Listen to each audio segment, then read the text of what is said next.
orang ini siapa? 1. Lil walidain, orang tua. Antum setelah dewasa mesti paham. Kadang-kadang orang tua tuh nggak minta. Begitu mengatakan, nah gini-gini, tenang aja mah. Walaupun nggak ada, katakan, insya Allah mah selesai. Anak bibi nggak bisa nih pendidikannya. Perumpamaan orang infak di jalan Allah. Infak itu, ini yang perlu saya luruskan. Tidak harus menggunakan uang. Infak itu pemberian bersifat materi. Makanan itu infak.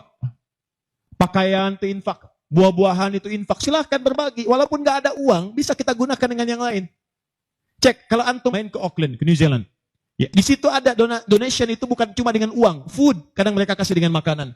Ada yang nyimpen ciki, kotaknya di situ. Di kotak infak itu, kotak dalamnya ada ciki, ada beras, dan macam-macam. Sampingnya ada yang uang. Cuman mesti dilihat dulu bagaimana bentuk kotaknya. Ya, kalau kotaknya belahan kecil, itu pasti uang. Bukan beras. Oh, ini beras nih. Dibuka dulu karungnya, diginikan. Tidak, bukan. Silakan bebas. Ya, dan itu nilainya tinggi. Kadang-kadang antum lupa di majelis ilmu ada snacknya. Walaupun cuma kurma dapat 2. Bagi 1 dengan teman. Air misalnya tidak harus semua oleh antum. Begitu antum bagi langsung dituliskan 700 kali lipat paling minimal. Demi Allah saya katakan paling minimal 700 kali lipat. Makanya zaman Nabi itu ada satu keluarga yang berlomba tuh mendekatkan diri pada infak walaupun dirinya kekurangan. Agak aneh tuh cara berpikirnya. Ya, jadi kalau dibandingkan manusia sekarang nggak dapat. Saya mau tanya begini, antum di rumah persediaan, antum punya anak 2. Antum dengan istri, 1 suami, 1 istri, 2 anak. Di rumah ada persediaan makanan untuk 2 anak antum saja. Antum aja nggak makan malam itu, cuma ada anak 2. Untuk mereka, kalau nggak makan, mereka bisa nahan lapar semalaman. Tiba-tiba, antum ditawarkan oleh seseorang, ada tamu nih, mau nggak dijamu di rumah? Bisa nggak? Pertanyaan saya, kalau ada orang yang datang seperti itu ke tempat antum, Mas, ini ada tamu, saya nggak bisa jamu, bisa nggak antum jamu? Di rumah antum cuma ada makanan untuk anak-anak, antum pun nggak bisa makan. Pertanyaan saya, dijamu nggak teman itu?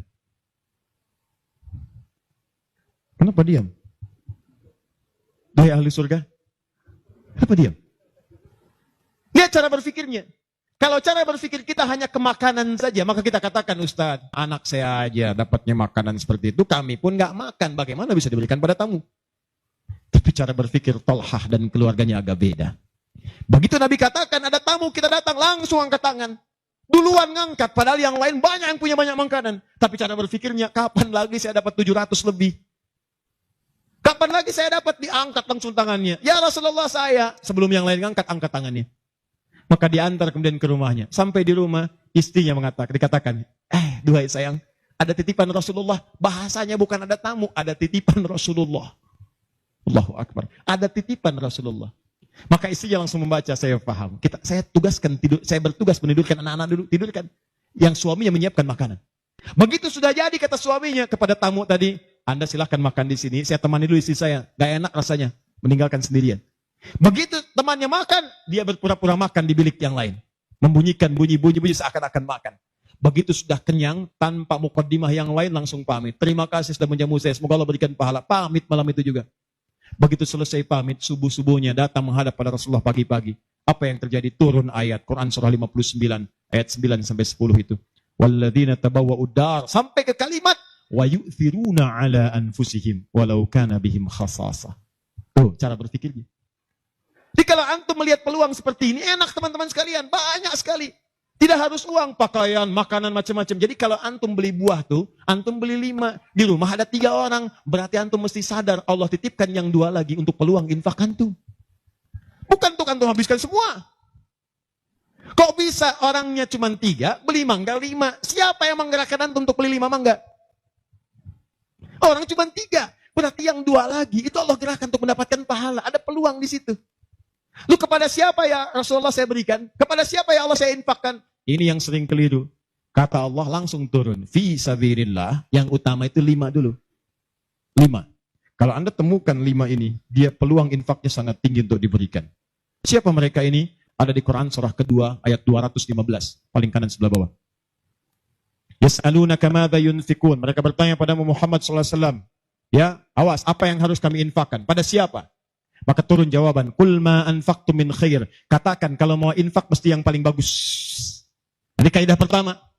Awas, ada peringatan di Al-Baqarah ayat 267. Wala tayammamul khabitha minhu tunfiqun walastum biakhidhihi illa an tughmidu fi. Jangan kamu infakkan pada orang lain yang kamu tidak suka. Melihatnya aja kamu nggak suka, dikasih orang. Antum punya uang 50.000 dua, satu, wah masih keras, bagus, luar biasa. Masuk dompet enak dilihat. Yang kedua, wah sudah lecek, dekil, off the kumel. Wah dilihat gak enak, baunya gak nyaman. Tiba-tiba ada orang lewat, Pak, sedekah Pak.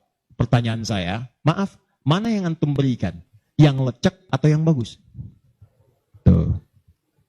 Ingat, kalau urusan zakat mal, berikan yang bagus. Zakat mal, pilih. Paham? 5 orang ini siapa? 1, lil walidain, orang tua. Ini orang tua ini gak pernah minta, jarang sekali. Cuman kita yang mesti paham. Kan sama, antum pun suka ngasih isyarat. Mama, mama, mama, mama. Oh mau makan, makan. Mama, mama, mama, mama. Boneka, boneka. Antum setelah dewasa mesti paham. Kadang-kadang orang tua tuh gak minta. Gak pengen nyusahin anaknya. Padahal orang tua udah susah. Melahirkan susah, mengandung juga susah, merawat susah, menyusui susah. Sudah dewasa pun antum masih susahin juga. Kapan antum berbaktinya? Kadang-kadang cuma nanya, nelpon apa kabar. Padahal di rumahnya itu Masya Allah lagi kurang beras. Beras kurang, rezeki belum dibayar. Kirimkan, sebelum diminta kirimkan. Itu begitu antum kirimkan, demi Allah saya katakan. Di hadis Al-Bukhari, di kitab Al-Adabul Mufrad, bukan cuma mendapatkan lipatan pahala kalikan 700 lebih, tapi ridha Allah turun ke tempat antum pada saat itu. Kalau sudah turun, semua doa yang antum mintakan minimal akan dijawab pada saat itu. Itu rahasianya. Kalau dengan urusan orang tua itu udah gak usah mikir. Begitu mengatakan, nah gini-gini, tenang aja mah. Walaupun gak ada, katakan, insya Allah mah selesai.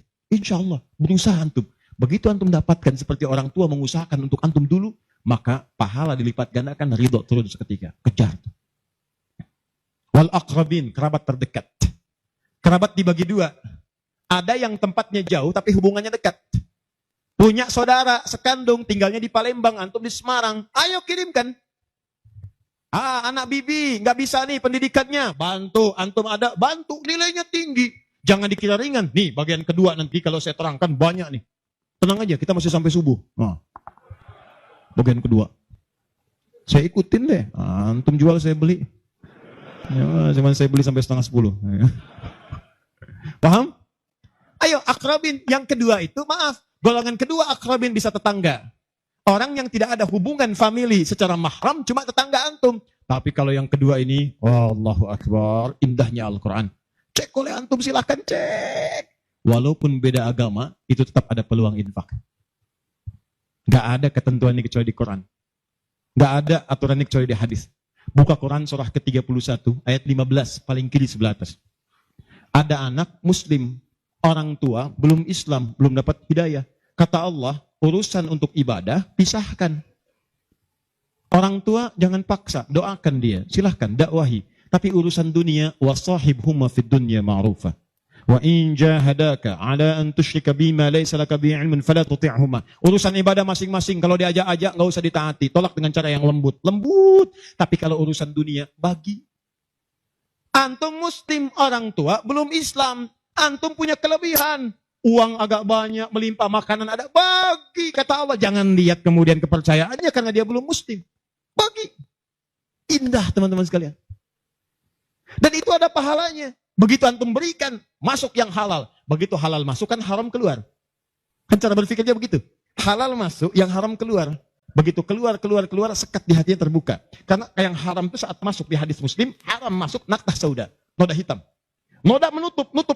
Kalau masuk jadi daging dia, antum misal, iyadzubillah, bukan antum, ada orang lain konsumsi yang haram. Yang haram masuk ke dalam mulutnya, masuk ke tubuhnya, beredar dengan darah. Jadi daging, masuk ke telinga, Quran surah 6 ayat ke-25. Wa fi adhanihim naqra, waqra, di telinganya ada sumbatan. Maka yang haram cepat kedengaran, yang halal susah. Masjid dekat, suaranya dekat, Allahu Akbar, susah. Tapi konser yang macam-macam, yang joget, yang ini, yang itu, nyampe tuh konser di Jakarta, dari Semarang tembus ke sana. Wa ada absarihim ghishawa, masuk ke mata jadi penghalang, nutup. Quran surah kedua ayat ke-7. Enggak kelihatan. Orang ke masjid itu bukan enggak kelihatan, nampak, cuman enggak ada dorongan. Akhi, ayo ke masjid. Ya, alhamdulillah, nanti.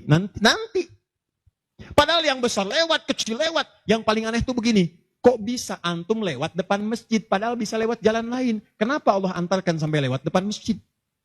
Jadi kalau sudah Allah antarkan ke tempat-tempat yang baik, belum ingat Allah juga, antum mesti diantarkan kemana lagi?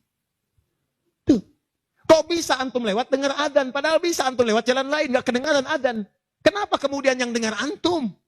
Kok bisa lewat jalan itu kelihatan mata? Padahal bisa ada jalan lain. Kok bisa ngelihat? Kalau Allah sudah berkehendak kebaikan, antum masih belum bisa membacanya, masih ditanya. Itu pasti ada maksiat masuk. Caranya keluarkan. Kalau yang haram masuk, masukkan yang halal. Maka yang haram akan dihancurkan. Hancur, hancur, hancur. Kemudian muncul yang halalnya. Kalau halal sudah masuk, maka hati itu akan mudah untuk mendekat kepada Allah. Doakan, doakan, doakan. Demikian tetangga kita. Jangan dikira tetangga antum yang muslim saja. Mungkin kita ada non-muslim samping kita.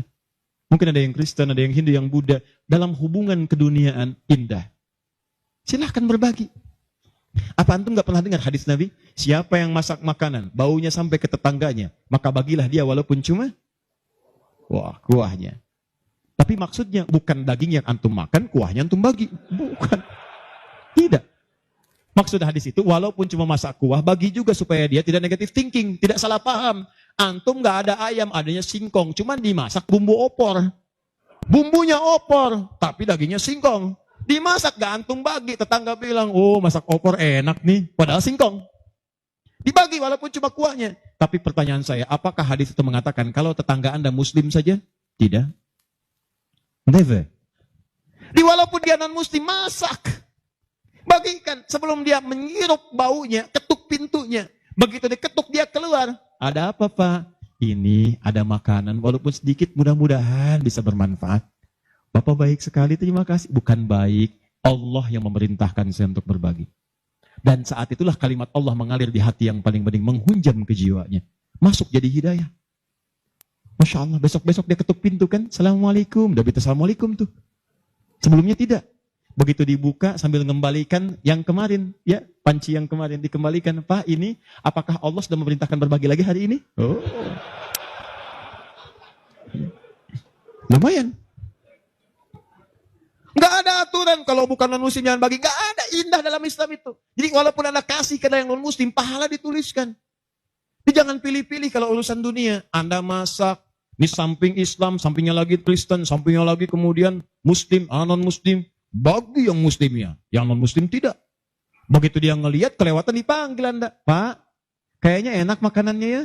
Memang enak Bu, cuman sayang ibu kafir. Oh, nggak begitu. Nggak ada. Jadi bagi teman-teman, silahkan. Dan pahalanya ada, indah.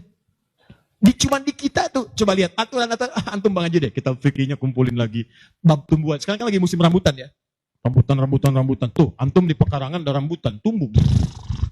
Pohon rambutan, pekarangan antum. Cuman sayang buahnya ke tetangga antum. Terus ke sini. Maka dalam kaidah fikih disebutkan hakun mushtarak. Ini hak bersama antara antum dengan tetangga. Kenapa? Karena antum keluar rumah kelihatan cuman pohonnya, dia keluar rumah kelihatan buahnya. Dan yang paling menarik, dia udah lihat buah, daunnya jatuh ke bawah. Dan kadang buah jatuh ke sini, membuat dia kesulitan. Awas, jangan sampai dia cuma ketiban sampahnya saja, antum kedapatan buahnya.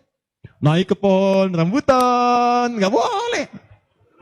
Apa yang harus antum lakukan? Datangi dia, ketuk rumahnya. Sampaikan, Pak, maaf saya cuma mau ngasih tahu, itu ada pohon rambutan. Iya, saya juga tahu. Punya bapak kan? Bukan, itu memang pohon saya. Cuma buahnya merambat ke tempat bapak. Terus, itu hak kita bersama.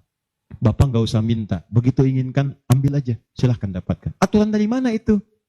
Ini Rasul saya yang mengajari. Nabi Muhammad SAW. Bapak keluar, lihat buahnya. Saya keluar cuma lihat pohonnya. Kalau bapak pengen, ambil aja. Wah, hebatnya Islam. Terima kasih Pak. Insya Allah. Udah insya Allah tuh. Nanti saya ambil. Udah, pergi tuh. Ambilin. Dan kita senang lihat ya. Begitu diambil, pahala. Setiap satu buah, 700 pahala. Setiap satu buah, 700. Masya Allah. Luar biasa. Dan dia kan gak paham fikih. Belum masuk Islam. Besoknya, ayam antum main ke tempat dia. Ayam. Dia kira hukum ayam sama dengan rambutan. Nabinya umat Islam baik banget. Kemarin ngirim rambutan, sekarang ayam. Pokoknya. Mungkin ayam itu akan menggendong antum ke surga. Ya? Infak tuh. Nah, pertanyaan saya, antum punya agenda berapa untuk infak tuh? Coba lihat, kadang-kadang kan ada anak yatim samping, Gak usah terpikir banyak uang, pakaian, buka ya, buka tuh pakaian antum, masuk ke kamar, buka. Begitu dibuka, berapa banyak koleksi pakaian antum? Cuma pesen aja, cuma pesen satu aja.